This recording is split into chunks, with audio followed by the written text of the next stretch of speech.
G'day and welcome to this week's video. My name's Robert Gowdy, and this week I'm going to show you a projection that I've done for my daughter Bella and her partner to show them how that they can save for a house deposit, and in addition to that, how they can continue to save to make sure that they have an independent retirement off their own bat if they choose.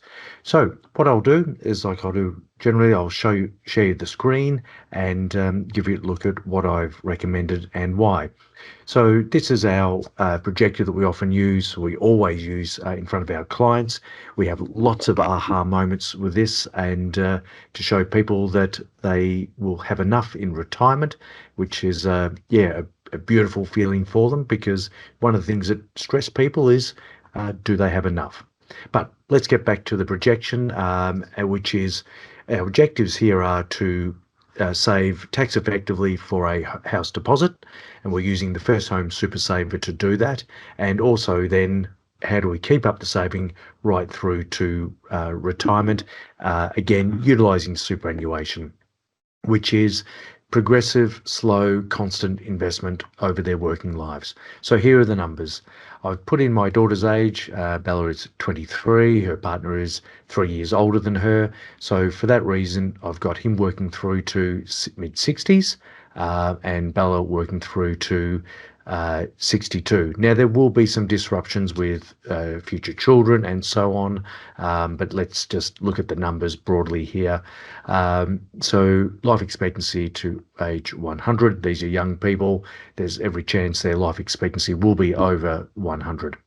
We've got capital in superannuation at the moment at $50,000 combined, and just the employer contributions, I've only taken that into account, which will go up with their wages, and also that the contribution for superannuation, the percentage will go up to 12% too. So I haven't taken any of those into account.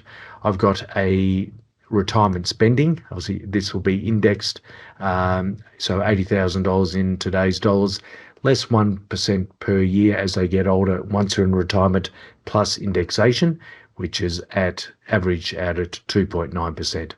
Now, I've gone for a model portfolio of 5, that is essentially 90% in growth, 10% in conservative assets, which I'm really comfortable with. And that gives a base case for the first 10 years of 5.1%, 0.1% if things go terrible for the next 10 years, and then there's an optimistic of 7.6, but we're going to ignore that because we keep these conservative, and the return after that is 6%. Now, she is her father's daughter. She will be investing into the share market, into businesses for the rest of her life. So the share markets, investing in businesses, average well over 5%, well over 6%. We're talking 9 to 11% on long-term averages. So she will be investing more heavily than that. Now, the extra numbers we put in.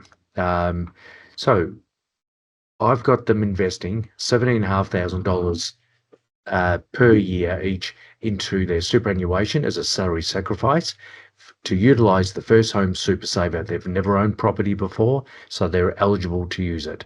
You can only take out 15 grand in any one financial year, so that's where the $17,500 comes from. 17.5 grand less 15% gets you to $15,000. I've got them doing that for 3.5 years, because the maximum you can take out is $50,000 plus earnings. So 3.5 years at that saving rate, the 17.5 grand per year gets them there, essentially. So here you can see that I've highlighted there's 3.5 years, 3 years of combined 30 grand net, and then 1 year of half that. After that, I've got them putting in $6,000 each into superannuation as a tax reduction saving strategy, and also saving for retirement. But you can see here in the extra spending column that I've just highlighted, there is $100,000 coming out, which is their deposit for their home. So and again, this does not take into account when they pay their house off, which might be around 50 to 55. Now, that would free up cash flow, but I'm not going to put that in. But yeah, this is where salary sacrifice might go from 10 grand to 20 grand or $30,000. But again, being conservative, what do the numbers look like? So here we can see the lovely graph, but at age retirement under the base case, there's nearly 1.5. The pessimistic is 1.35. There is lots of years of compounding interest, and at 80 grand, less 1%. Let's get rid of that 1% because these people are going to be hopefully healthy for a very long time. It does take into account Centrelink under today's rules. Who knows what it's going to be down the track in 30, 40 years' time. But we've got to work off something. So it shows that they would have enough to retire and still be left with at age 100, 200 grand or 120. Now, obviously, these are such long dated calculations, so we can question them, but we've got to start somewhere, and I think this is a great place to start, that we save as much as we can tax effectively for their house deposit. That then allows them to, when they buy the house, to buy a modest house with as little amount as debt as possible.